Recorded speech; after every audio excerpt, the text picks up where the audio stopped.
If you're a fan of reading X-Men comics at all, or even if you're not and you've just been to your local comic shop recently, you've probably noticed the large plethora of X-Men titles that have been hitting your shelves. What you've been witnessing is the Age of Revelation. Hi everyone, thank you so much for stopping by. My name is Chris, and if you're like me at all, maybe somewhat new to reading comics single issues for the first time, or new to reading X-Men, because I'm very new to reading X-Men, in fact this is my first time reading X-Men comics, then you were probably asking yourself a lot of the same questions that I was. What is the Age of Revelation? What are all these titles? Are they connected to all, one another? Do I need to read them all? Are they even good or worth reading? Hopefully these are some of the questions that I am looking to answer in today's video, because I will be doing a full, I want to say in-depth, but I will be doing a full discussion, a sort of broad overview of the entire Age of Revelation Wave 1 releases so far. Basically all of the first single issues for all the new series that they've dropped up until this point, because I'm filming at the week that the second issues for all of these titles are going to start coming out. So as we can see here, I've got my fat stack of Revelation titles. I've read them all, and we are going to be going through one by one. I'll start by briefly discussing what the event is about and what's been taking place in the world of the X-Men, and from there I'll go into my main takeaways and sort of what I believe is the necessary information that I've pulled from each of these individual issues. But if you just want to see my personal thoughts, my opinions, as well as what issues I'll be continuing to pull and which ones I'll be dropping, stay tuned to the end of the video. And this is where, before we go any further, I would like to give a formal spoiler warning, because as I said, I'm going to be covering all of these issues in as much depth and as detail as I can, just kind of going over the main key bullet points that I think would be necessary to share if someone's like, what is this about? Do I need to read it? Each issue, however, I'm pretty sure all of them, every single one almost, is going to have some type of like big reveal or twist or like gotcha kind of like moment to get you hooked, to get you come back and reading more. That's going to be the biggest spoilers I'll be going over for each of them. So if you want to avoid that, I will be doing my best to give some type of either verbal or on screen you'll see some kind of warning saying, hey, big reveal coming up for this first issue.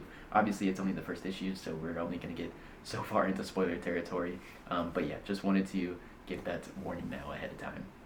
And one last thing before we get going real quick, I just want to say thank you for taking the time to stop by and checking out my video. This is my first time trying something like this, trying to expand and branch out with some more content, and this is taking a lot of time and effort because a lot of issues, and I'm actually trying to write and take notes and make this as clean and clear-cut as possible. So I really appreciate it. It means the world to me that you're here watching this. And without further ado, let's ask ourselves one question. What is the Age of Revelation?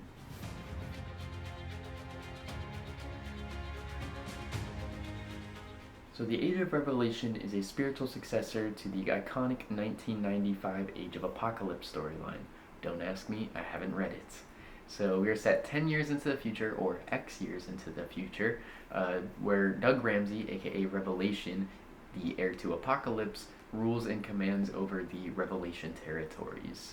So after the X virus has swept the US following the detonation of a gene bomb, millions died, and those who survived became mutants, living in the affected areas that grew into the Revelation territories. These areas, this virus is constantly ever expanding, and it is reaching further and further across the country, infecting everything it touches. Now, Revelation, as I said, commands over these territories, and he does so with the power of his speech. He can command people with just a word. His words become action, and he can even use this power to strip anyone of their ability to communicate whatsoever, turning them into what are known as babbles.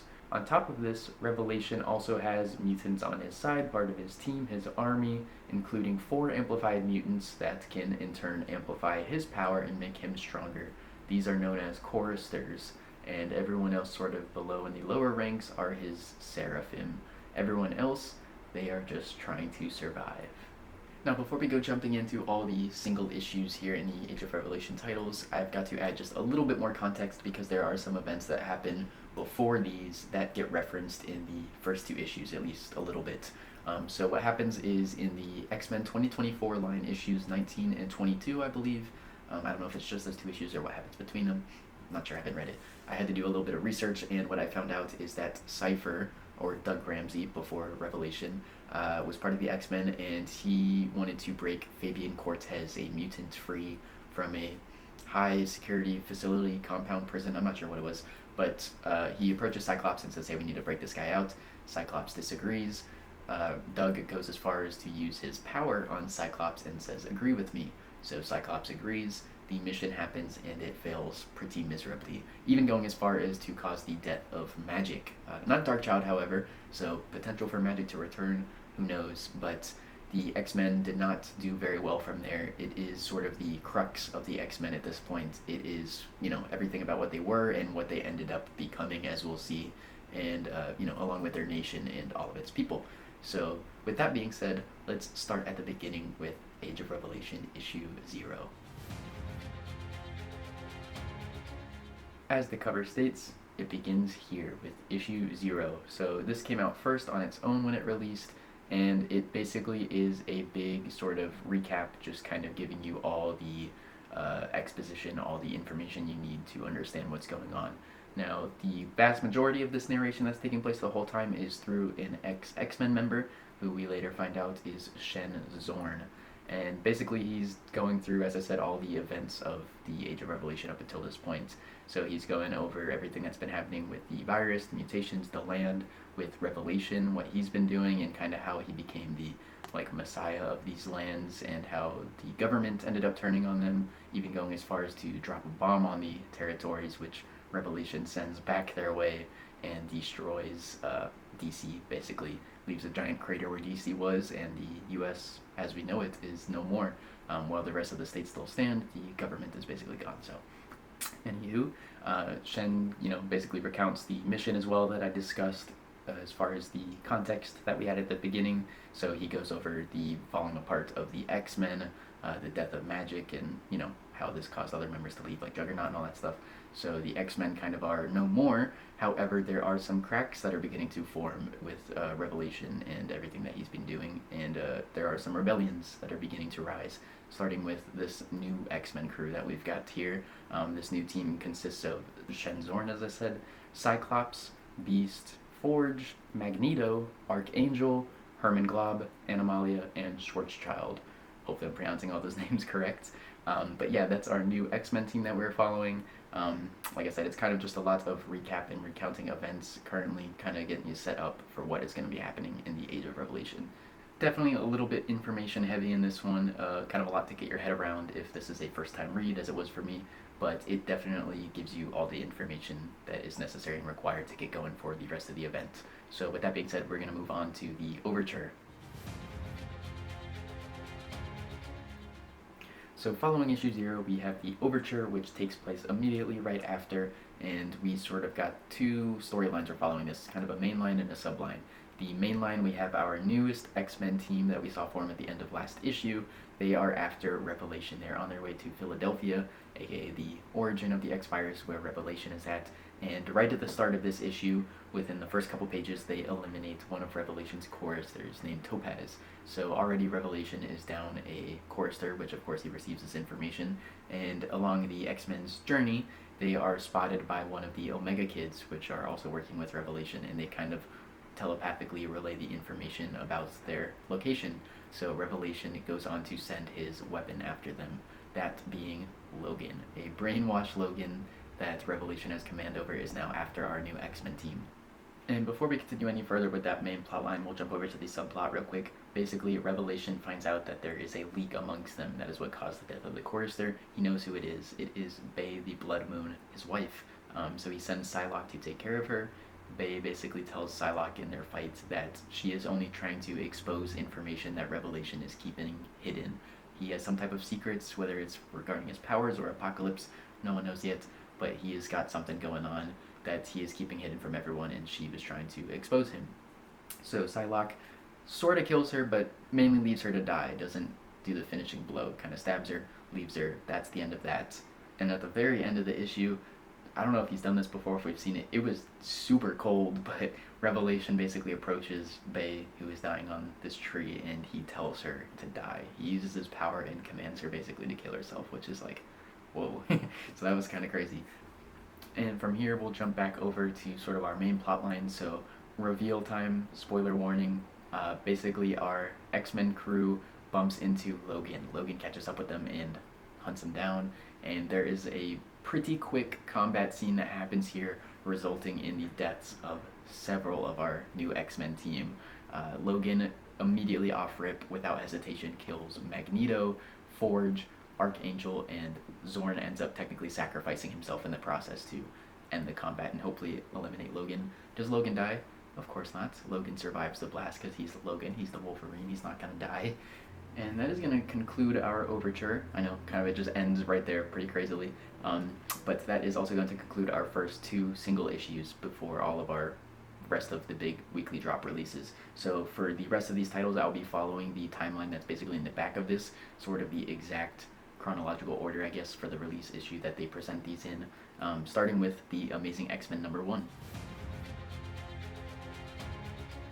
So I'm going to keep this one pretty quick because it's a lot of dialogue and a lot of smaller stuff happening, emotional stuff, character relationships, things like that. But as I said, I'm going to do kind of main takeaways for each issue, so some will be a little bit longer than others. Main thing for this one, I will say, if you at all were interested right at the first 2 issues, the Overture or issue 0, then this will be the issue to pick up the series to continue following, because this will be following right where we left off. Same thing with the Overture. We're picking right up into this issue. This will be following that specific X-Men team and their storyline. So this would be the place to start.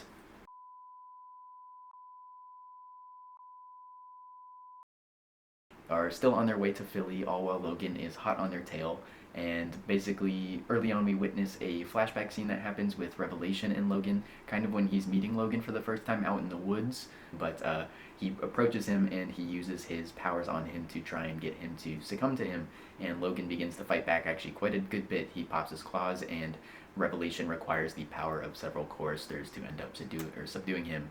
But, he obviously successfully does so, and now he has Logan. So we kind of get a little bit of that backstory, how that came to be.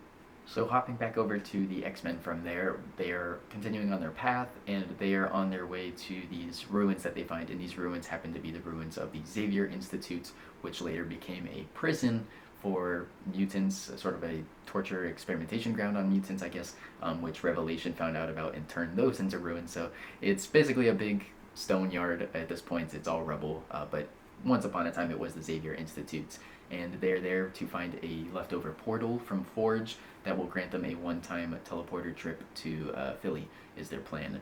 Now, here's kind of where we're going to get into big spoiler reveal territory. So when they are there, they bump into Death Dream, which is one of Rogue's new kids that they end up meeting. She's sort of got powers over the dead, the haunted land that they're on. She controls the ghosts and the spirits and stuff there. So she grants them passage, says you can use the portal, and that is when Logan shows up once again. Logan encounters the crew. They're scrambling to get this portal ready so that they can get out of there before Logan does anything. And before they leave, he ends up taking off Death Dream's head, like immediately. He just decapitates her, which really sucked. So Death Dream is gone, and the rest of the X-Men barely escape in time through the teleporter, except I guess due to the paranormal activity, that whatever Death Dream's interference caused with the portal, it glitched and sent them to the wrong location. So instead of ending up in Philly, where they originally were intending to go, they ended up in Providence, which they noticed is the only basically part of the land within the Revelation territories that Revelation does not control. He has no dominion over Providence. They ask themselves why that is, and we sort of get our second reveal that Providence is currently being run by the Darkchild. Queen Darkchild is there. Not only is Darkchild there, but we have Juggernaut and Psylocke, it looks like. All 3 of them are there with the X-Men crew in Providence now. So that is going to be where our first issue ends for the Amazing X-Men line. So following the Amazing X-Men, we've got our first story that we've been following so far, basically our first outside story, and that is going to be Binary. For those of you who don't know, Binary is Carol Danvers, aka Captain Marvel, except she is wielding the Phoenix powers from Jean Grey. In this issue specifically, she states that the powers were transferred to her from Jean Grey before Jean had died. So Jean is dead in this world, and Carol Danvers is Binary.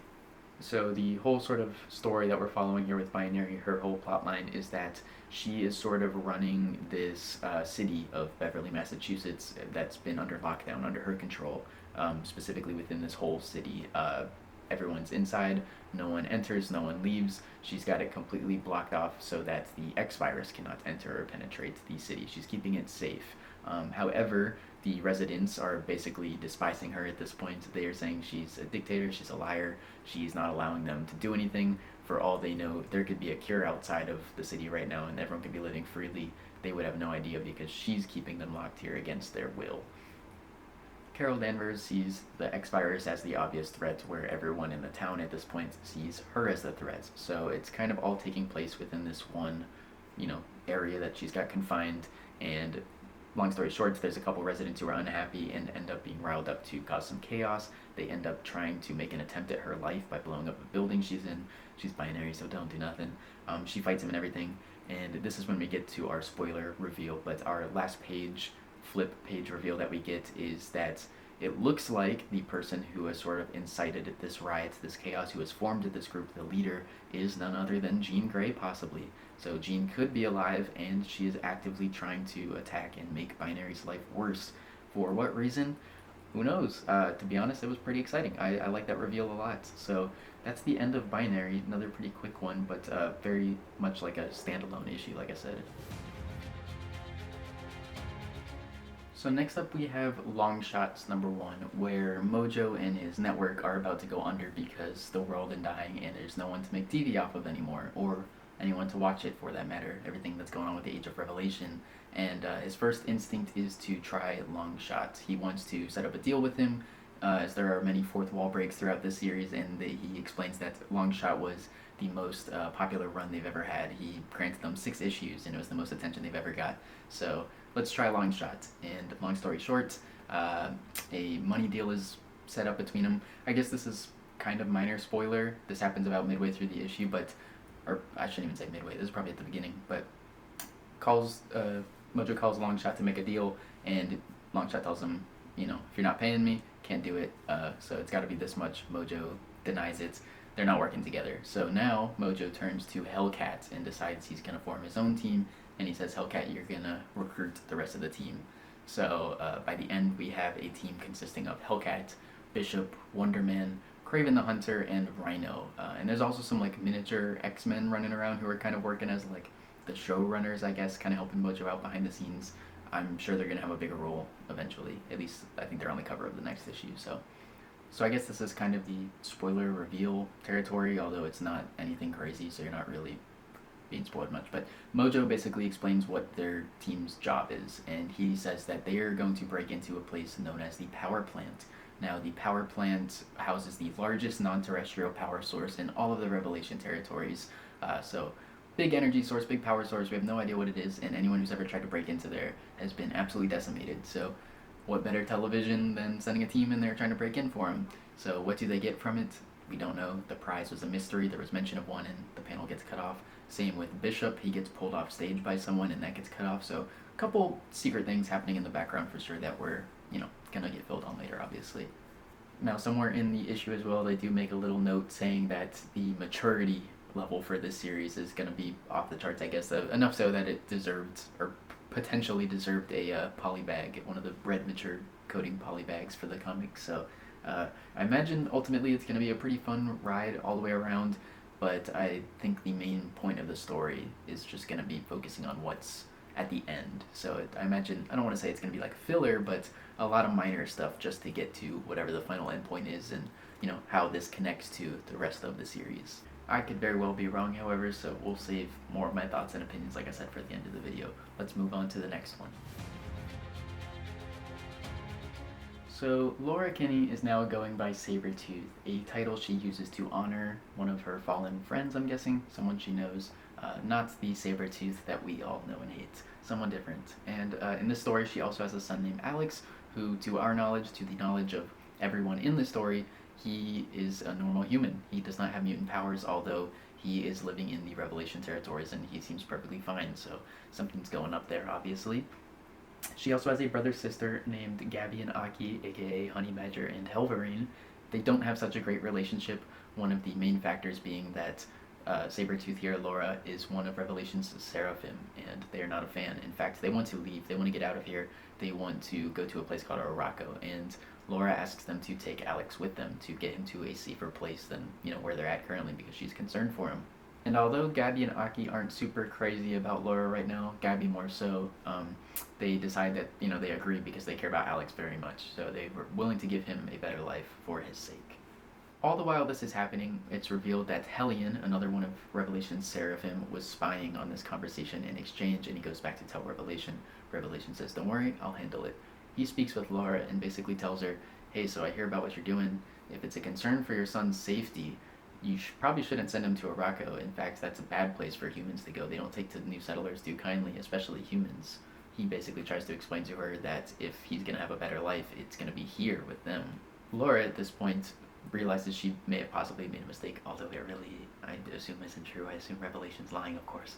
But Laura goes to then go reclaim her son from her brother and sister before being stopped by Hellion. Hellion shows up, and he, they kind of get into a little bit of a tiff, and spoiler reveal warning here, but Laura stabs Hellion right through the chest. Its final panel, I don't know if she's declaring war with Revelation or specifically just Hellion. I don't know if she's trying to separate herself and kind of go on her own path now. If she's just getting pissed off, I don't know what kind of repercussions or implications this will have, but that's kind of the setup for where we're going from here. Like I said, a lot of family drama relevance in this one. We got brother, sister, son. Bad guy externally is trying to muddy the waters on his own, so kind of a lot of stuff going on there, but yeah, that's what we got going for Sabretooth. So next up we have the World of Revelation, which was the 5th and final title of the first wave of releases, the first week of title drops basically, and this one is probably one of the more unique, if not most unique, of the Revelation titles that we've got. So this one follows 3 different unique mini-stories with their own, things going on, their own authors and artists. We follow different characters and their experiences in the Age of Revelation, basically. The first one, pretty short and simple. We follow a mysterious messenger who is traveling across the drastically unique various lands and environments, all to meet up with Apocalypse at the end, surprisingly. And even more surprisingly, spoiler reveal, the messenger is revealed to us to be none other than Charles Xavier. So Charles is meeting up with Apocalypse in the first story, and that's kind of where that ends. The second story, we are following Hulkling and Wiccan. They are basically confronting Revelation in his choristers and Seraphim. Unfortunately, it does not go in their favor. It results in Revelation turning Wiccan into a Babel, in fact. He strips him of his communication and his ability to do magic and everything like that. So the remainder of the issue, we're basically just following the grief and despair between Hulkling and Wiccan, sort of the aftermath of, what they go through, not only as heroes, but as a couple because of this. And finally, our last story follows a transformed and, quite frankly, miserable Franklin Richards, whose basically solitude and otherwise empty life leads him to creating a new Doomsday Book, as Herbie calls it. There's Herbie in this issue too. But essentially, Franklin is traveling the lands and trying to record all the best parts of humanity onto Herbie. All the greatest achievements throughout history, all the things that are worth preserving and giving to whatever future may exist. Kind of spoiler reveal here, not crazy spoiler, but we just jump way into the future. In fact, I think it's 71 million years in the future, it states, and Herbie finally gets uncovered, and there's, a new race of people, creatures, whatever they are, and they listen to his story. So I would definitely say it's, like I said, one of the more unique in that we're not following a single through line in this. We are just getting a wide variety of short stories, kind of just little different tastes of heroes and stuff here and there of what's going on. It's kind of like the big spread of titles that we've got. Like I said, we're following different characters and teams in all these different titles, but instead we went even more compact with it, and we took 3 different ones and shoved them into a single issue. Just, miniature short stories. So kind of interesting if you're into something like that. You want a little bit more variety instead of following one story, but that is the World of Revelation. So coming up next, we've got the Unbreakable X-Men, which definitely deals more in the realm of loss and grief and processing those emotions, coming to terms with it. Not to give too much away, but we'll start at the beginning, 7 years in the past. In fact, we have a team consisting of Rogue, Gambit, Ransom, Temper, Dome, Spider-Girl, and Sentinel Boy. And basically, Galactus is here. He's on their doorstep, and he's after, I'm going to keep it real, I don't know how to say the name. I'm going to go with Suvark. I'm not sure. But Galactus is here, and he's after Savark to be his replacement, his herald, whatever. Savark is basically the unseen ruler of the dark realm Penumbra. It's they're a major antagonist in the Uncanny X-Men line, I think. I'm not too familiar with the character, but I guess they are from past X-Men stuff. So, kind of our first big reveal spoiler here, but in this encounter, really the only thing left for the X-Men to do, because they can't stop Galactus, is Rogue decides she's going to sacrifice herself. So she uses her full strength and, as I said, sacrifices herself to stop Galactus. So Galactus is done, but also Rogue is gone. She has, in fact, been transformed into a giant statue where she touched the Galactus. So I'm not sure what the reason for that was, why she transformed into this big, massive statue, if that's a just, how it is, or if we're gonna get an explanation. But anyways, she's there, and basically we cut back to current time, and we have Gambit, who is kind of blind at this point, and he's distraught beyond all hope, along with the remaining team members, who are not too hopeful for him, but they try their best. They're all confronted with an awakened Savark again, who is now sending souls of the damned into the world, and they show up and they're attacking the X-Men. So we have one final spoiler double reveal twist, and we flip the pages, and it's revealed to us that somewhere in Atlantis, deep under the sea where Galactus has been resting, he has now been awakened again. And we can only assume that he is heading once again for Savark now that they've woken up. Galactus is back, and basically it seems we're kind of headed on the same exact path at the beginning of the story, except this time Rogue's not going to be around to stop them, and we got an older team, so who knows what's going to happen. Next, we definitely have one that is a little bit more out there, I guess. I don't want to say it's like not relevant to the rest of the story. It's one of those ones where I'm curious by the end how we're gonna tie it into what's happening in the Age of Revelation. So 6 years ago, Iron Man, Emma Frost, War Machine, and Firestar were in combat with 3 of Revelation's Seraphims, and they were trying to save a mutant girl and her mother from, the Seraphims basically killing her. During this fight, one of the Seraphim are killed by the mutant girl, and Emma ends up taking a fatal stab wound to the chest as revenge. She dove in front of the blow, got hit, so she got stabbed right through the chest. On top of this, the mutant girl, was using her powers, which are terrain related, and it caused a big crater, a giant hole formed, and everything collapsed in. So Emma had to turn herself diamond to protect herself, because she would have died otherwise from the blow, and she fell down in this hole with the Avengers Mansion on top of her. Now, there is a little pause that happens in there where when she gets stabbed in the chest, we kind of take a break to see her past with Tony Stark, and basically we see just how much Tony really cared for her, because she talks about how they kind of had a thing, and it wasn't anything super serious, but it was at the moment she, or at least he thought that she died, that he, really showed how much he cared. I guess in his voice she heard it, and she thought that that was something really special and worth clinging on to life for. So, spoiler reveal territory time, but Emma Frost in her diamond form is now returned. She is back 6 years later, I believe, in the current day, and she is at this hole again that she fell into, and she goes down inside of it to find the Avengers Mansion. And not only does she find the mansion, but she finds Landslide, who is the now grown-up mutant girl that she saved that day, as well as not Tony Stark, but the new Iron King. We don't really get a lot of information or explanation on this. We just know that he is here living in this mansion, and he's hiding from Revelation to work, whatever that means. We do see on the side of the mansion as well, there's a logo.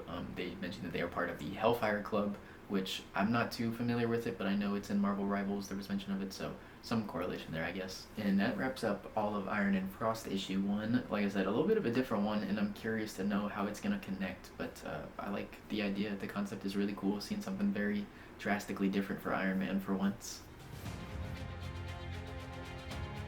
So I'm going to keep it pretty simple, straightforward for this one. The whole series setup is essentially Rogue and her Uncanny X-Men team tasked with hunting and killing Storm.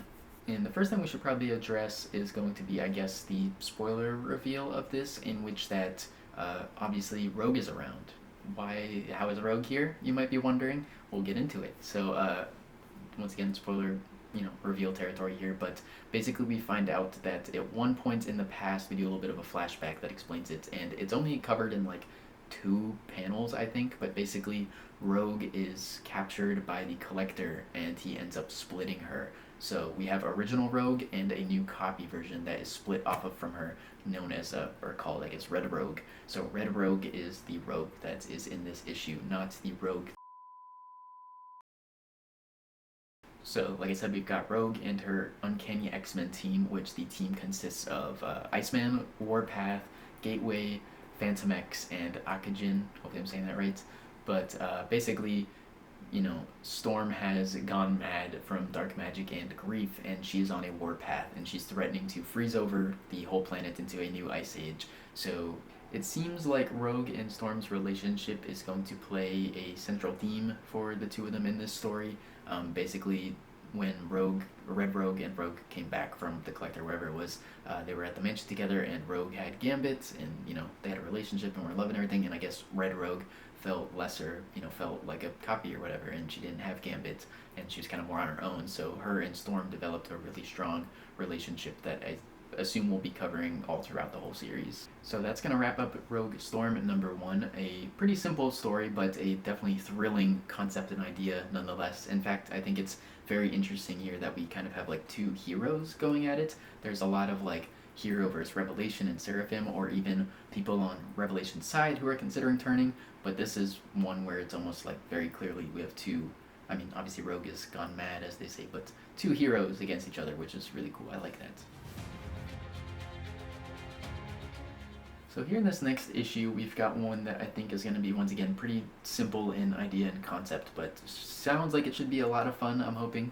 So basically, Mr. Sinister is putting a team together, or he has put a team together. This team consists of Havoc, aka Alex Summers, or Cyclops' brother, Domino, Black Cat, Omega Red, and Lady Phantom X. Now, this team isn't random. They were chosen specifically because they are all humans that were mutated by the virus. So all of these characters you may be familiar with from one version of another, but they're different now. They have mutated, and they have powers, abilities, whatever the case. And basically, in this issue specifically, they are tasked with capturing and bringing in Venom to Mr. Sinister for research. So that's kind of the whole plot, the event that happens in this one. But the spoiler, I guess, reveal of this for why we're doing it, the why at the end that we get is Mr. Sinister has realized that Venom specifically has basically taken no change. He has not been affected since the virus, unlike everyone else. So something is up with Venom, and he would like to know what that is. On top of this, Mr. Sinister has also realized and put together Revelation's plan, essentially that he has created this virus, he has spread this virus on purpose so that he can play God and build his own, world that, follows him, rules under him, whatever the case, he can dictate the world, basically. And Mr. Sinister does not want to be a part of that world. He will do whatever he can to stop that. So one thing that he can do, he believes, is use Venom or the symbiote and study it in order to possibly create a cure. So I'm assuming that's kind of why we have our humans turned mutants team going on for this one, just to kind of fit the theme for giving them all a goal and fighting towards something because they can get cured of their mutations. So yeah, it's a pretty interesting one. It kind of feels like a reverse anti-X-Men team. It's all anti-heroes and villains, but they ultimately have the same goal, which is stop Revelation. So pretty cool one. So Sinister Six was the last of the Wave 2, or second week title drops that we covered. Here we've got the first of our Week 3 title drops, which is Omega Kids issue #1. In Omega Kids, we've got Quentin Quire, the leader of the Omega Kids, and he basically says that the kids are the best of the best. They are the honors class, part of Revelation's elite spy network. They are being taught how to master their powers so that they can be of proper use for Revelation and their efforts and whatnot. So the group is made up of 4 kids ranging from the ages of 8 to 16 years old. They are named Ayla, Bailey, Curtis, and Nell, and they are all psychic mutants. So we jump right into it right at the start of the issue by Quentin having them practice a mental simulation on a mutant who is basically a potential threat to Revelation, planning a possible attack. And they go into their mind and, are planning this simulation so that they can basically root out, confirm their suspicions of this person. Anywho, all of this to say that there are glitches that are happening in the simulation, and they need to, not just be good at their jobs, they need to be the best, they need to be flawless. So Quentin's kind of scolding them. He's like, y'all need to be better. You need to be so good that the person outside of this simulation wouldn't even know if you walked up to them and set them on fire. That's how good you need to be. Quentin leaves the room, whatever. The kids are kind of talking, they're saying, shh, don't let them know, keep it a secret, whatever. Quentin's having a conversation with someone out in the kitchen or whatever, and he comes back into the room to greet the kids, and he feeds them, gives them sandwiches or whatever. He walks out of the room again, and spoiler territory, reveal time, but the Omega kids are basically running a simulation on Quentin without his knowledge. So when he goes back out into the kitchen, they're saying, think we're good enough to set him on fire type, making a joke about it, of course being sarcastic, but we just see Quentin standing in the kitchen pouring like coffee onto the empty floor. So when you look back at the dialogue scene he had with the woman or whatever that he thought he was having in his head, the kitchen's all like way luxury and looks way nicer, and you cut back and it's all dingy and he's there alone. So it was a really cool twist reveal that I wasn't expecting. I was gonna say I was not exactly feeling this one as much, but that twist definitely was like, whoa, that's kind of cool. My only question now is why are they doing that? So I'm curious to know where that one goes. So here we've got another pretty secluded standalone story that feels definitely separated, so far like completely unattached from the rest of what's going on, other than we're in the Revelation territory. So we are in New York City. Peter Parker's still around. He is still Spider-Man, except he has been infected by the X virus, and in order to prevent it from killing him, he forces himself to dose himself with lethal radiation in order to hold the infection, the virus, at bay. It's sort of competing with his current mutation from, the spider, or not mutation, but whatever is going on with his DNA, his body. They're sort of at odds with each other, and he's slowly dying. He's suffering every single day and constantly putting himself through all this, trouble and turmoil. But he would rather do that than leave New York City and, leave it unprotected without a defender. So he's still that guy, absolutely, 100%. And the one who helps him with all of this is his partner named Cecilia Reyes, who is not only a doctor that treats mutants and helps him with all the radiation and all that, but she is a mutant herself, and she has the ability to create force fields that, although are impenetrable, she can feel the impact from them. So she'll use them with Spider-Man when he's out fighting people and stuff to help keep him protected. So at one point a little bit later on, Peter and Cece get an alert that some people have broken into one of their lab locations, and when they go to check it out, they show up, and instead of apprehending the people who broke in, Peter's basically telling them, hey, I'm here to save you. You don't know what you're doing. This is wrong. I'm trying to stop you because you don't know what you're getting into. And basically, all of a sudden when they break in, Spider-Man just kind of has to take a step back as they get absolutely devoured by some type of giant beast, some creature. The spoiler reveal here for this issue, big drop, is that we flip the page and this creature subdues. They calm down, and Peter goes to approach and speak with them, and all of a sudden it's revealed that it's Aunt May. Aunt May is hosting whatever is inside of her that's just transformed and killed everything. So we can only assume that she mutated too from the virus, and now she's got some type of crazy, uncontrollable killing machine inside of her that she transforms to. But it also seems she has no memory of it. She comes right out of it, and she's like, oh, Peter, so good to see you. So something's going on with her. All of them got, unfortunately, pretty messed up by the virus, it seems, but they are still fighting through it, because what else does Spider-Man know how to do? So for this issue, we can begin with a little bit of background and setup, because they cover it in the issue somewhat, as well as a little bit of research I did after the fact. So the Last Wolverine, notice not the Wolverine, not the first Wolverine, because we know what's going on with Logan right now. We've got the Last Wolverine. So, formerly known as the Wendigo, this is a man that is named Leonard. I should say goes by Leonard. He is Leonard, and he was transformed by the Wendigo curse into a hungry, mindless monster. He lived out in the woods for a while, did monstrous things, and Logan found him and sort of set him on the right path, and he was able to become his last student up until, what happened with Logan, and we saw where he got to his revelation and everything. So at some point we see they're up on a roof together having a conversation, and Logan, although brainwashed, still betrays Leonard, the Wolverine here, and sort of kills him, or leaves him for dead, and tends to kill him.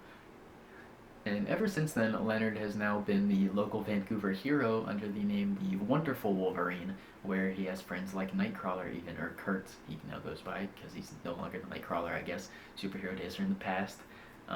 So Leonard is feeling a bit incomparable to Logan. He's feeling pretty down on himself because he says that something isn't right. He feels something is off with him. He's even been feeling the urge to eat people again. And Kurt basically reassures him and reinforces the fact that you are the Wolverine, you are a hero, you're a good person, you are just as good even as the other guy. So kind of trying to give him some words of affirmation, some positivity, to keep him on the right path. And we have our final spoiler territory reveal moment here, where during this conversation he gets an alert. Leonard gets an alert from back at his apartment that someone has broken in. So he goes to check it out, and we find that none other than Vindicator has broken into his apartment. And she states that she's finally found a way possibly to save Logan.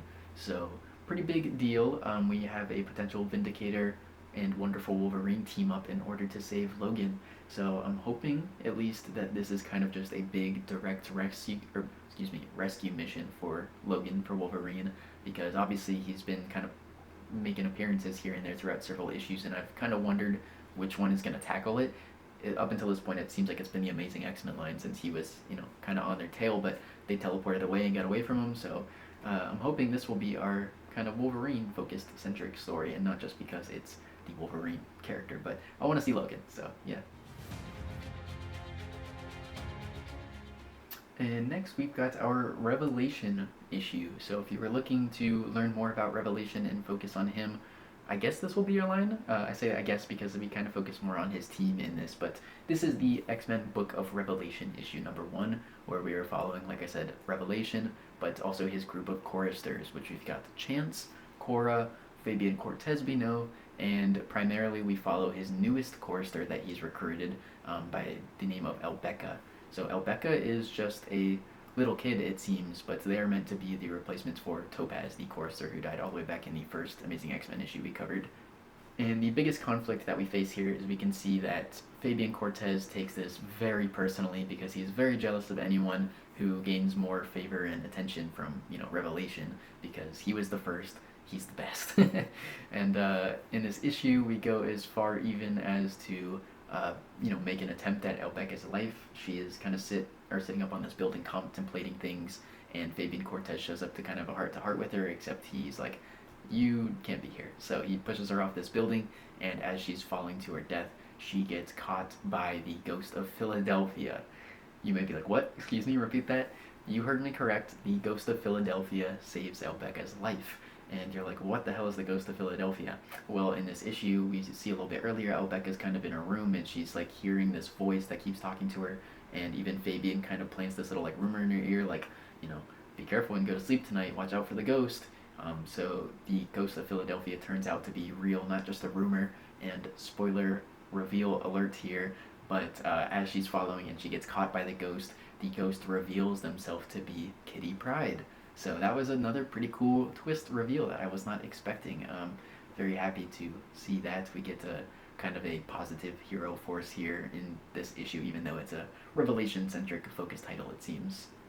And finally, one last little bit of information I want to add that happens in this issue that seems like it's kind of a big, overall theme that's been happening in a lot of the different titles is Revelation is really starting to piss off Apocalypse. In fact, Death shows up as a messenger for Apocalypse in this issue.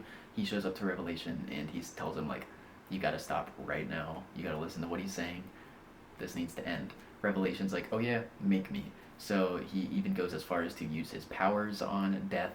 He isn't strong enough initially at first, but his choristers back him up and he makes Death kneel to him. And Death says, you shouldn't have done that, you shouldn't have said what you said, you're going to regret it. So it seems like an Apocalypse Revelation conflict is bound to happen at some point. We know we saw Apocalypse earlier in the story with Charles Xavier, so who knows what's going on behind the scenes for now. So here we have the first of our final week 4 final release titles. So after this week, we're going to start looping back around to the issue 2 releases. So here we've got Undead-Pool issue number 1.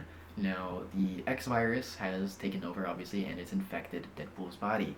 He is unkillable, so what does this do? Well, it combines with his prior condition and is sort of really messing him up. His sickness combined with the regenerative powers are at constant war with one another, and it's left him completely powerless over his body. He's lost all control and function. He is just his mind. All he has is his thoughts. He is basically what we're reading in the whole story is his narration, is everything is happening in his head as his body is being piloted.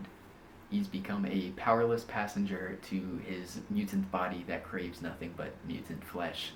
So specifically in this issue, we have Undead-Pool is following 4 mutant kids who are traveling and looking to escape the Revelation territories. These characters are Fearless, Magni, Kidman thing, and Fantastica.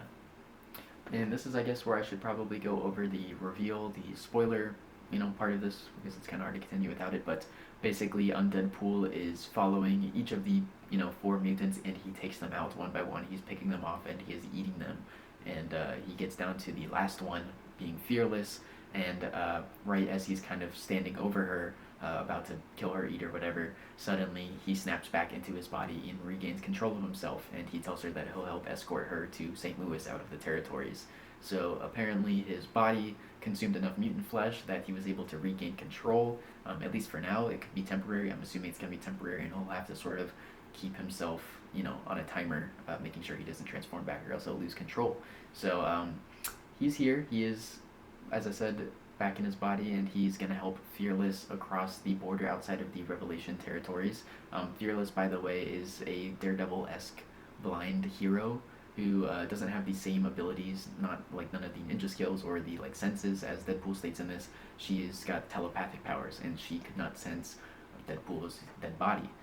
So that's pretty much the end of that. Up until the very, very last end of the issue, we get a double reveal, a double twist, and that is that Cable has been watching these events unfold, and he's after both Deadpool and this girl now. So I don't know what specifically his reason is, but he wants them both, or at least Deadpool, or the girl, I forget one of them specifically, but he's after them. And it looks like he has also been infected to some degree, whether by the X virus or something else that we'll get into in upcoming issues. I think it's going to be more towards that, but basically Cable is half technology. The whole half of his body, it's already, we know what Cable looks like, but this is just straight robot. He looks like someone took parts of a computer, and you just see that for half of his body now, so it's really interesting looking. But yeah, Undead-Pool, it's a little bit more out there. Like I said, it's going to be more separate, kind of similar to the Spider-Man in that regards, where it's not directly linked to anything right now, but I can kind of see where the threads are going, at least with St. Louis and some of the locations kind of tie in with some other stuff, so we'll see. And here we have the X-vengers, issue number 1. So basically it's the current day Avengers who managed to survive the virus and are all still around and are, doing everything they can to continue protecting Earth, even if Revelation is kind of working against them. Revelation and them aren't necessarily adversaries right now, but Revelation being Revelation doesn't really want them around either, so he's kind of doing some shady stuff to get rid of them. And although this is the Avengers, or X-vengers, it's not quite everyone that we are used to. There are some new faces here. So we've got Danny Moonstar is the leader, currently our sort of Captain America position, I guess, at least wielding Captain America's shield. Then we've got Vision, we've got Hawkeye, we've got Water Widow, who was once Black Widow, Variable Man, who was once Ant-Man, Shang-Chi, and Cannonball.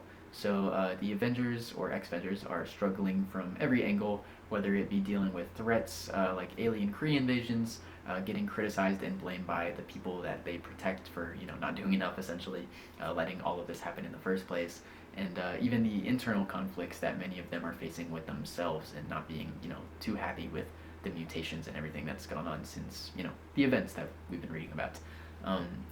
One of the more important problems that has also made an appearance, that I don't know if it's going to be specifically an X-vengers issue or possibly a more greater scale issue, is we're introduced to a new disease-like technology that is spreading throughout the territories called Technarch, and it is infected not just the land, but even certain characters like Vision has been infected by it. And once again, going back to Undead-Pool real quick with the Cable reveal that I was talking about, that's kind of what I'm leaning towards. I don't think it was an X-virus mutation for Cable. I'm pretty sure it looked like that this Technarch stuff was kind of, infecting him, which I could see it being the case, especially since these two are kind of dropping on the same weekly wave release. So I'm not entirely sure all the impact that Technarch could have yet, but it seems like it's going to be at least something to note.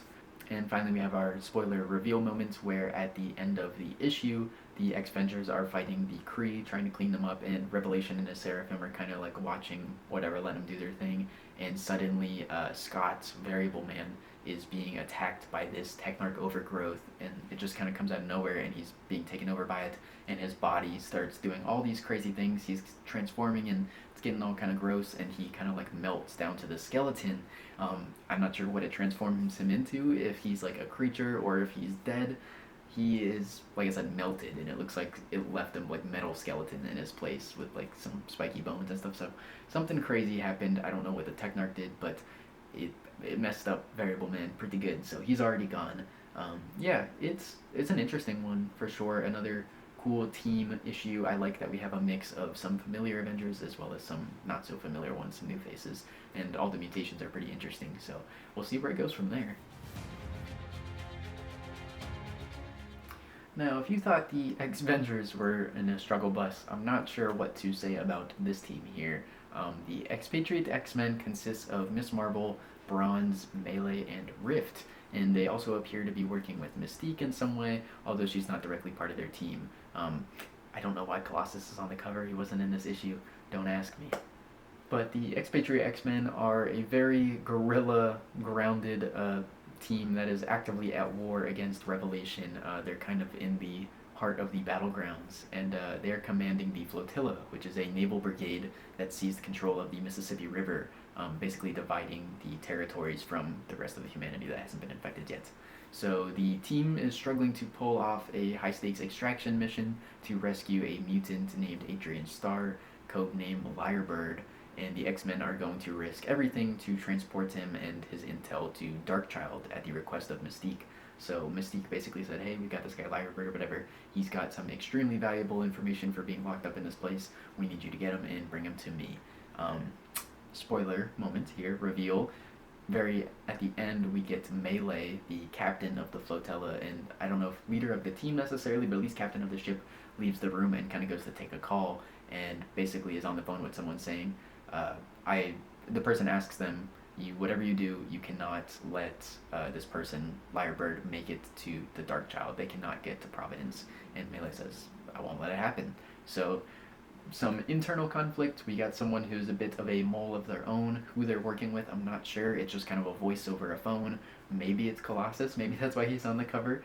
I'm not too sure. But it seems on top of all the war conflict that we'll be dealing with, we also have some internal conflict with one of our own team members.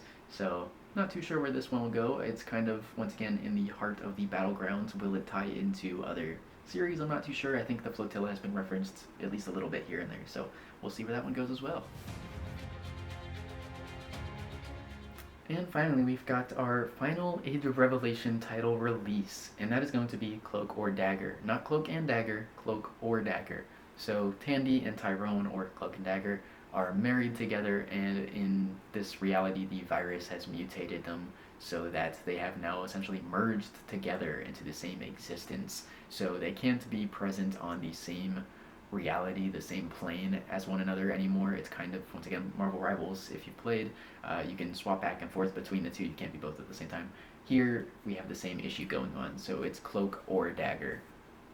Now this one, before we get into the plot, I will say I was a little bit more kind of lost on the direction we were going with this one, and I was reading a little bio, and it says that the two of them now face a love story warped beyond power and fate. So it seems like it's going to be a bit of a love story.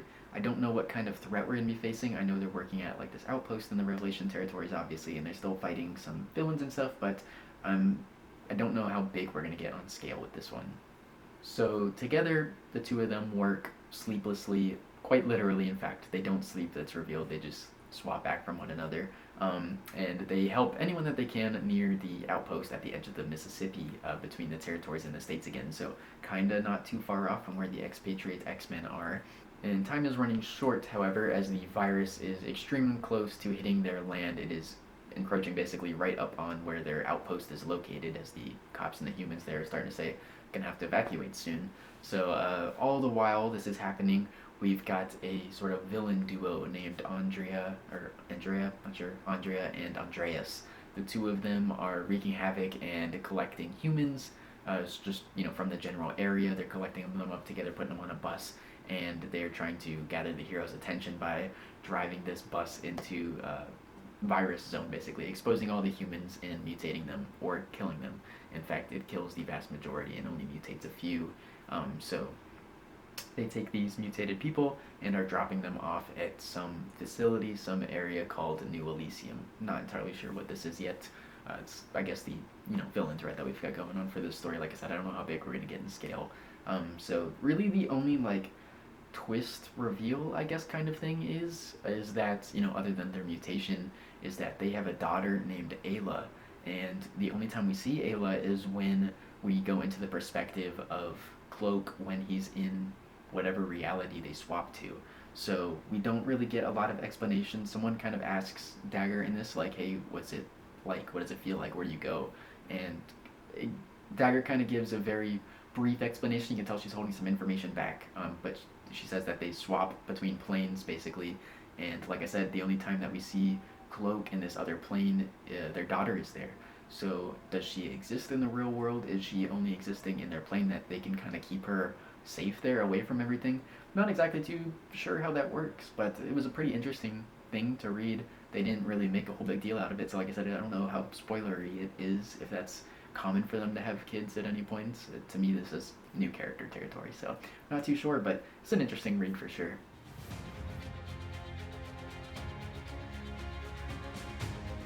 So from here on, I'll basically just be going over all my personal thoughts and opinions, discussing, each one, kind of what I liked about them, what I didn't like, which ones I will be continuing to pull, and which ones I'll be dropping from my list. And if you asked me, hey, this is too much, I can't read all of these titles, nor do I want to, which ones are absolutely necessary for me to read? Which ones would you pick? I would have to tell you to honestly go with whichever ones interest you the most, whichever characters, whichever stories, whichever plot reveals, twist points. To be honest, issue one, it's kind of hard to tell where they're all going from here, and they all share some type of link to the greater event at hand. They are all connected or correlated one way or another. Like I said, whether it's character appearances, whether it's mentions of locations, stuff with the virus, different teams working towards the same goals. It's all connected, so really you can't go wrong picking one right now. I'd say, like I said, just go for the one that interests you the most, truly. If you really wanted to play it safe, and I had to make a bet on it, I would say your 3 X-Men titles are probably going to be ones worth following, which would be the Amazing, Unbreakable, and Expatriate X-Men. Although, once again, it's hard to say because one of them deals with Galactus and the other is like a hostage transport mission, so how they're going to connect eventually, who knows, but that kind of seems to be the case with a lot of these, is we get a lot of cool, fun, interesting ideas for now that eventually by the time we get to the ends are probably all going to tie in and relate to whatever finale we get. So really for now, just based off of the first issues for what we have, you can't go wrong. If you want something that's a little bit more disconnected, a little bit more separate from, the main lines, something like the World of Revelation might be for you because it covers different multiple stories and different characters, and we're seeing different perspectives of what's going on in the world without any big, super relevant, crazy stories that are going on in there. If you want something that's a little bit more like high octane, mature action and humor, Longshots may be your, path to go down. If you're someone like me who likes standalone independent stories, something like Spider-Man, Undead-Pool, or even Rogue Storm possibly, that will be, right up your alley. So you really can't go wrong with them. I would say pick with, whichever sounds most appealing to you. And so from there, we're going to go right into my lists, my drop list, my maybe iffy list, and my pull list. So first we'll start with the things that I'm dropping, the things that I'm not too interested in that I'm going to be passing on, at least for now. So for my drop list, I've got 4 issues here that I'm going to be dropping from all of these titles. I will probably be dropping more than this, honestly, but for now these are the 4, at least just off of the first issue, that I'm like, I would rather wait till the end to know what happens. I probably don't need the journey. So first up, we've got Longshots. Now, Longshots is, like I said, I imagine it's going to be a lot of fun. Like I said, a lot of violence, a lot of action, a lot of mature content, but it's not quite what I'm looking for as far as like characters or the plot or the stakes. It seems a little too kind of out there. Once again, it's not that it's unrelated to what's happening in the Age of Revelation, although it probably is definitely one of those ones that is most unrelated. It's just not, it doesn't check the boxes for me. It's not quite what I'm looking for out of all these issues. It left me feeling the most lackluster, or at least one of them. I do really like the author on this one, so I'm curious to know where it goes. I think, like I said, by the end this could have a pretty big role, a pretty big impact, but for now it's just not doing it for me. Following that, we've got Laura Kinney's Sabretooth. Now, I'm not super interested in Laura as a character all that much, and I'm not huge on like the sister family drama that's going on, although I do enjoy the dynamic with like the son being there. At least makes it a little bit interesting because it's something to link the two of them together. A reason for them to want to fight, to be together, is because of him. But other than that, I'm not too crazy about it. I will say I'm also interested to know whether or not he ends up developing mutant powers and what kind of implications that could have, because he could become a very big target for Revelation if that's the case, depending on what the powers are, of course. And I gotta say, it's mainly because of my lack of interest around Laura as a character that point of interest, Alex's powers, are really the only thing that kind of makes me interested to know what happens in the story. I'm not, like I said, I'm not too crazy about Laura Sabretooth, so I'm not really too caring about what happens in these events and with her and her family. Like I said, if her son does get powers, what are they, and what kind of, what does that hold for our future, is really all I'm looking to get out of that. Following that, we've got the Omega Kids. Now, Omega Kids, if I'm being honest, is one of those ones that I just feel like is going to have a very big role to play.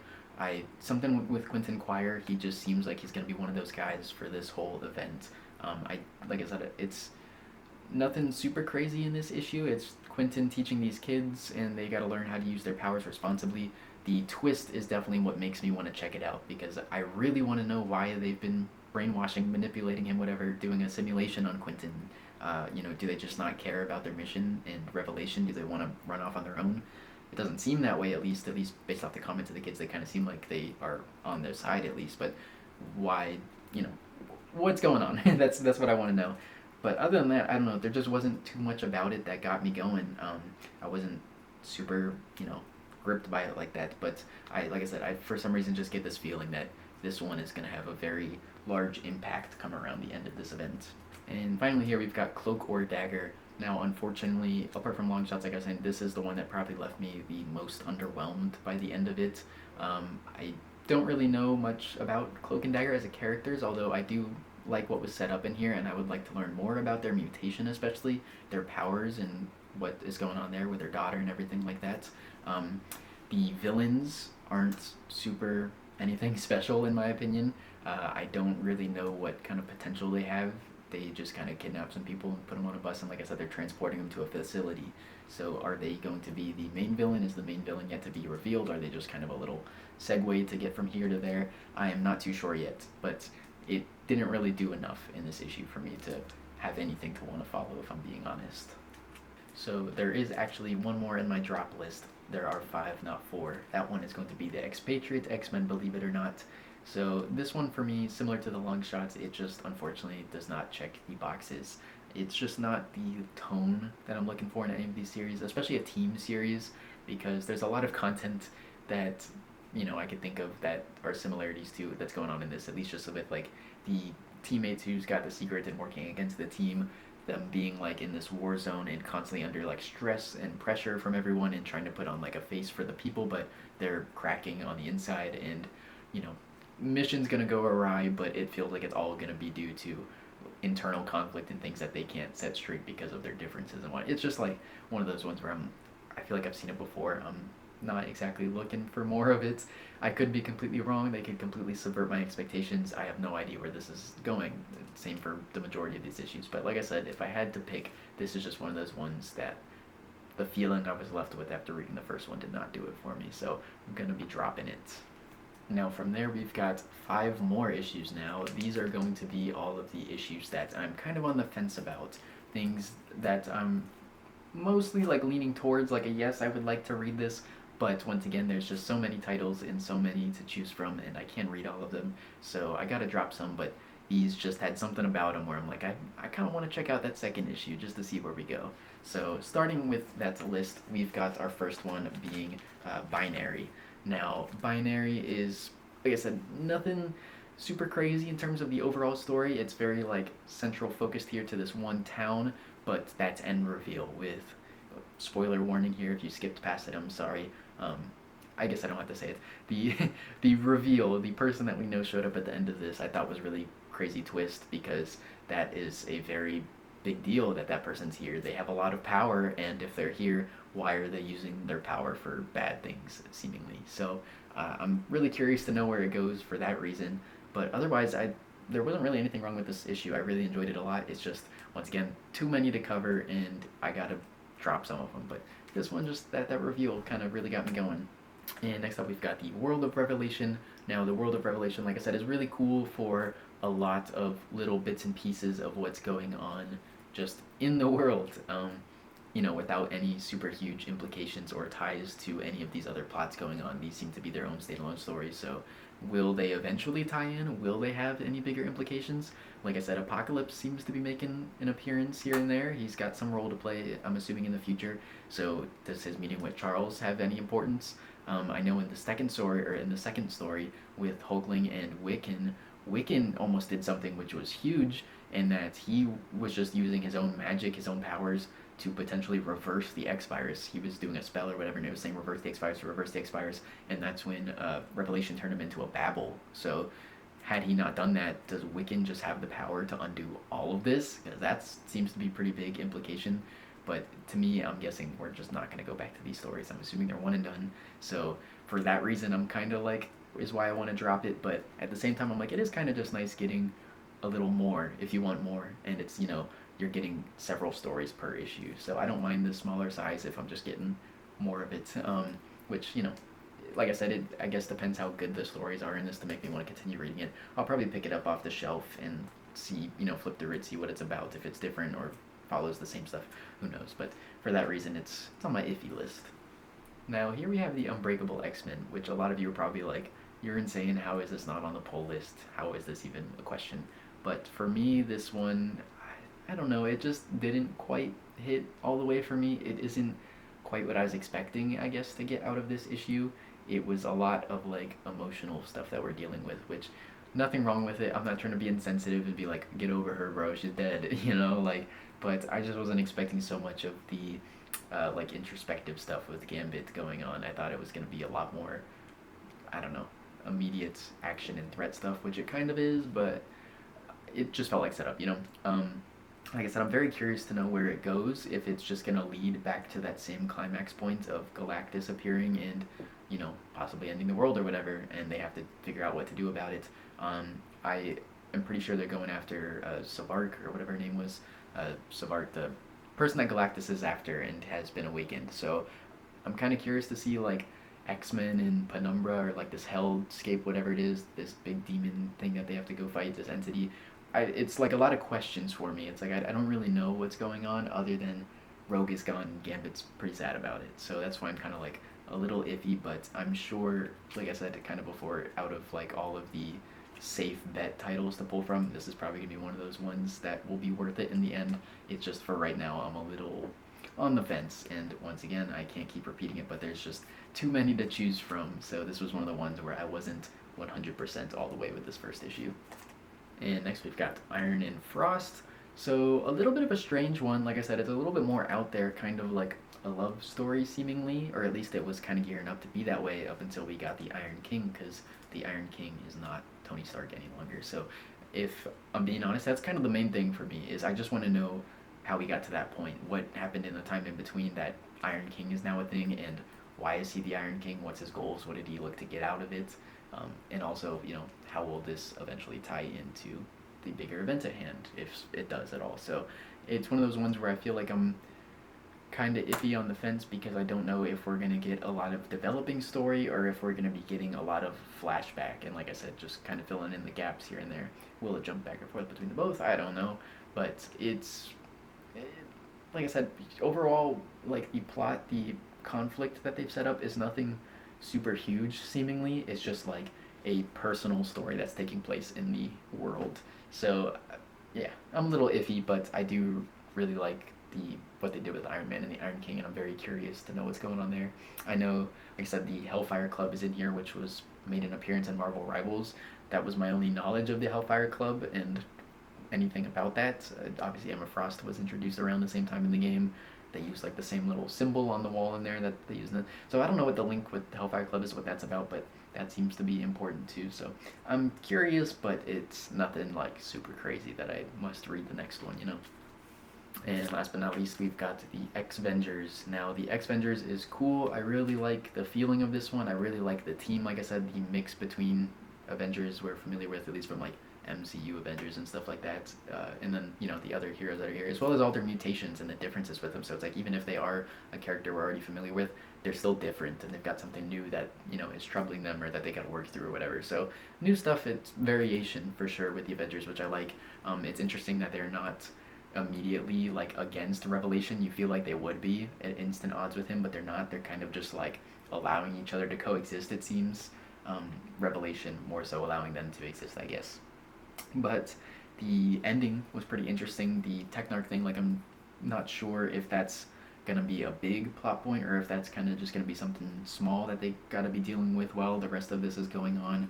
It seems like it's gonna play a pretty big part, but I don't know what they're setting up entirely outside of these initial first events that are taking place right at the end of this issue.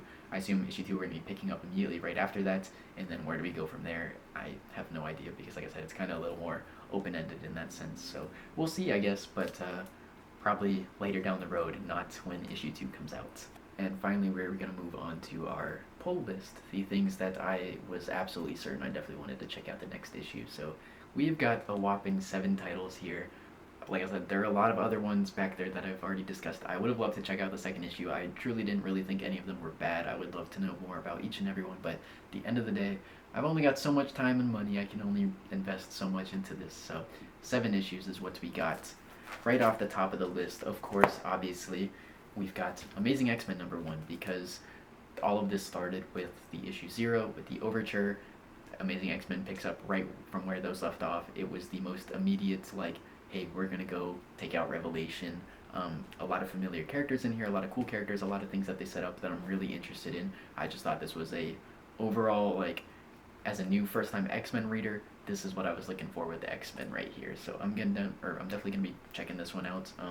I will say in this issue specifically, as far as the events that take place, I will try not to spoil here, but what happens to Deathstream I was pretty bummed out by, because I thought Deathstream was a really cool character, and I really wanted to see more of what was going to be happening with Deathstream, if they, just more about the character is all, really, in general, but we're not going to get that. So other than that, it was pretty interesting to see them show up in Providence with the Darkchild and everyone else. I'm curious to know what they're going to do from there, if they've got a new enemy all of a sudden before them, or if they've got some potential allies on their hand. Who knows? But yeah, this one to me, like I said, feels kind of like the most like traditional X-Men story so far, I guess you could say. At least to me, having never read X-Men. Who knows what I'm talking about, right?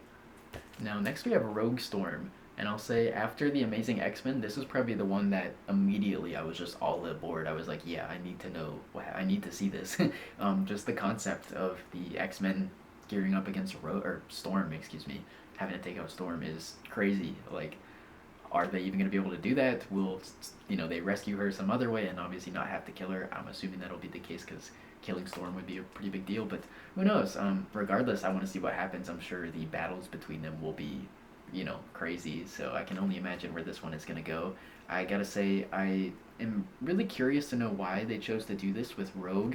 Once again, kind of spoiler territory. I won't go over so much the how of how Rogue is here, or why, in what shape or form, if you skipped past it, but it makes me really curious as to why they did it, because they kind of just glossed over it so quick that it makes me wonder if, like, there's importance to it. Are we going to get to it eventually? Is it just a random thing that they decided to do with Rogue specifically, because why not?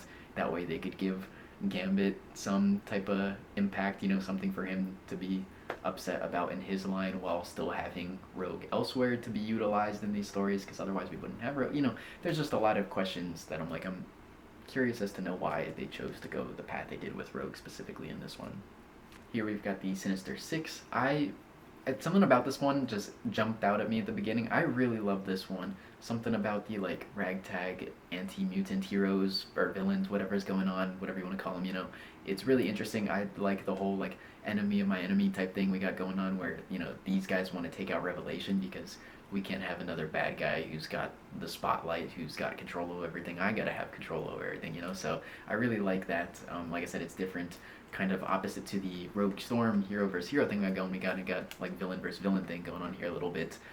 So I really like the concept in general for that. I am curious to know whether or not we can actually make a cure from Venom. I thought Venom was going to be part of the team originally being on the cover, and being Sinister Six. I guess Mr. Sinister would make up the six, counting these five if he's counted, but Venom is just sort of their test subject experiment that they capture, whatever. Will he become part of the team? Will they utilize him any other way? I have no idea, but I thought it was really interesting for that sake at least. And here we got Radioactive Spider-Man. I gotta say, I'm a really big fan of just like standalone independent stories with characters we're familiar with, but like doing something different with them. So it's like everyone knows Spider-Man, but what if Spider-Man was here in this situation, or this was happening to him, or whatever? In this case, he is being infected by a virus while also infecting himself with radiation to stay alive, even though that would sound like it's killing him, which it kind of is, but you know, whatever. He's gonna die eventually, right? Which is one of the things I really like about this one, I gotta say. I kind of mentioned it before, but it just feels like Peter Parker, Spider-Man, he's still got the same optimism, the same heroism and confidence and courage and everything. He's just that hero. He's an ultimate defender, protector. Nothing will ever stop him, even if, you know, he's dying and has to infect himself with radiation. You know, it is what it is, if that's what it means to stop New York, and he has my heart for it all the more, you know? So I really love it. It's just, it's hard not to love a hero like this who is just through and through, you know, gonna sacrifice themselves every chance they get for the sake of helping others. And I want to say I specifically love his design, the like little extra arms he's got, all these sort of like green thing, like the radiation little tech that is sticking out of him as part of his, you know, treatment or whatever. Even on his suits, the little like Spider-Man logo, the spider is made out of those things, which looks really cool. I don't know, they kind of cooked with the design here. I really love it. So following that, we've got the Last Wolverine. I am really interested in this one. Like I said, kind of during the discussion bits, I'm really curious to know what's going on with Logan. How can we get him back? Who's going to save him, or what's going to happen with him? And it seems like this is going to be the issue to do that, the story, the run, whatever. I really love the wonderful Wolverine here, this Leonard character, the Wendigo. He's a new character to me. I've never had any experiences with this character, but I really love their personality. It's really cool having a Wolverine I feel like I can actually relate with, because I'm complete opposite from this guy. Me and him would have nothing in common, but me and Leonard, however, I think we'd get along pretty good. So I really like this character, and being, or having him as the Wolverine, him being the Wolverine, because it feels like a contrast kind of from our other guys, so it's pretty cool in that sense. And I will say the little spoiler reveal thing at the end felt a little lackluster to me. Not, you know, someone I'm super crazy or care about to, you know, have here or whatever. Like, it's cool, but it doesn't really do much for me. My biggest thing is, like I said, they claim to know how to save Logan, and that is what interests me most. So for that reason, I just want to follow this story, because I want to know what happens to Logan, and I like our main character a lot. Undead-Pool. Kinda, I don't know. Like, I was kind of iffy on this one, I'm not gonna lie, but something about it, it's just, I really enjoyed it. I gotta say, the writing, for one thing, with Deadpool is an immediate, like, do we need to be concerned? Is this gonna be super cringe fest, whatever? But I actually really like this one a lot. I think it is just in that perfect middle ground of, like, humorous but witty. It's not like, oh, stupid, this is for, like, come on, or are we really making these kind of jokes type of thing? Like, it felt good. I felt like I was laughing in the right spots and kind of making me smirk most of the time and stuff. So for that reason, I enjoyed it, and it made me like the character, at least, because Deadpool can be very hit or miss depending what version we're talking. So other than that, the story I thought was, like, the concept, the idea for what's going on with him, I really liked a lot. Like I said, is he going to be on kind of a timer? He's got to, like, maintain this in order to keep control of himself, because I could see that causing a lot of different conflicts within. I guess my biggest concern, why I was kind of iffy, is mainly the journey, the plot point that he'll be doing with our other character, Fearless. What's going to be happening on that journey? What kind of impact, or, you know, how is that going to play a role in the larger grand scheme of things? I'm not too sure yet, so we'll see. But like I said, for mainly writing and story purposes, I really liked how it felt compared to something like the Expatriate X-Men. I was just like, it's kind of like turning me away from it a little bit. This was like, okay, although I'm feeling kind of iffy towards it, there's enough there that it's like, it's got enough charm, enough wit, enough, like I said, ideas and concept stuff, I think, that I'm curious to know where it goes. And for our final item, we've got the Book of Revelation. Now, this one, I'll be honest, kind of similar to the Undead-Pool, I was a little iffy on, but the reason I'm leaning towards a yes is because I just want to have one where we're getting sort of the villain's perspective, hopefully. now we've introduced Elbecca, and I think Elbecca is probably going to be getting a lot of the spotlight, at least that's what it seems to be, at least from the cover of the next issue, as well as like her hiding from Fabian and stuff. So we'll see where we go, but for now I definitely want to check out more, just because of, like I said, it's the villain's perspective. We get to see some of Revelation directly, and you know, his Seraphim, his choristers, and all that. I feel like it's going to be the most like closest we're going to be to getting with them, and just me personally, I'm curious to know what happens there. So for that reason, I want to know what happens in the Book of Revelation. But otherwise, I can't say like this one was like super crazy. It's just once again, with the Longshots and Expatriate and stuff, I just didn't feel it. This one I did, and I can't quite put my finger on it, so at least for now we'll check out the second issue. If I'm being honest, just after going through all of these now, I don't think this is like a set list for me. I think a lot of it is going to change. I think there's a lot of iffy ones that I will probably take. I think there's a lot of ones now that I'm pulling that I will end up dropping eventually. There might even be a few currently not on my list at all that I'm not looking at, like Longshots. I know I said it's not even in my iffy list. That's in my like do not pull list. But something about it, I don't know. I feel like it's gonna have some really big implications. Or even the Omega Kids. Omega Kids is one that I'm kind of thinking about putting in my iffy list. For all of these, I'm like eventually down the road I will check it out, just because I want to know what happens, and I want to have all the pieces to the puzzle. I'm just that kind of person, so like I gotta check out the whole event. But at least for now, just on a weekly poll basis, what I want to spend my money and time on. Yeah, there's just a couple that, like, it's too early to tell, you know, we're just at the start of this event. It's issue 1s. Tomorrow's Wednesday, fortunately, so I'll be picking up my issue 2s for what's coming out, at least from, like, we've got our different chunks, our wave of releases here. I think for tomorrow's 4 or 5 titles, there's only one, which is the Amazing X-Men, that is, like, on my guaranteed pull list. The other 4 are either, like, my not or my iffy list, so I'll probably check some out, because I think it's going to be a little bit of a light week. So maybe I'll grab the Longshots just to see what's going on in issue 2. But other than that, like I said, it's really too early to tell. If you're, you know, still not sure of what to read, just pick the one that sounds most cool to you. What do you like? What characters do you like? What story sounds cool? And just start from there. That's really all I can say. So, and that is finally going to wrap up all the events and my opinions and everything for the beginning of the Age of Revelation event. So once again, thank you so much for watching. If you like this video at all, if you're interested in seeing more, potentially even in the future for a follow-up later down the line, kind of where we're at in the Age of Revelation, I would love to potentially make that video. So any, you know, comments, likes, subscribe, whatever, just lets me know that y'all like the content and want me to make more. So I really appreciate it. If you're still here watching, it means the absolute most to me. I truly would not be doing this without y'all. So, you know, trying to start my YouTube venture here, expanding with new content. Like I said, if you like this, maybe in the future too, apart from just doing a follow-up to this, I was kind of thinking about doing an Absolute Wonder Woman video in a similar aspect, because I'm very behind on Absolute Wonder Woman. I think I only read the first like 5 issues or something, so I got a lot of catching up to do. I want to do it before issue 15, because I think that's where it's going to tie in with Absolute Batman, which I am caught up on. So I would like to do that before. If y'all like to see that video, let me know down below. But anyways, thank you so much for watching, and I really appreciate it. I'll see you in the next one. Peace.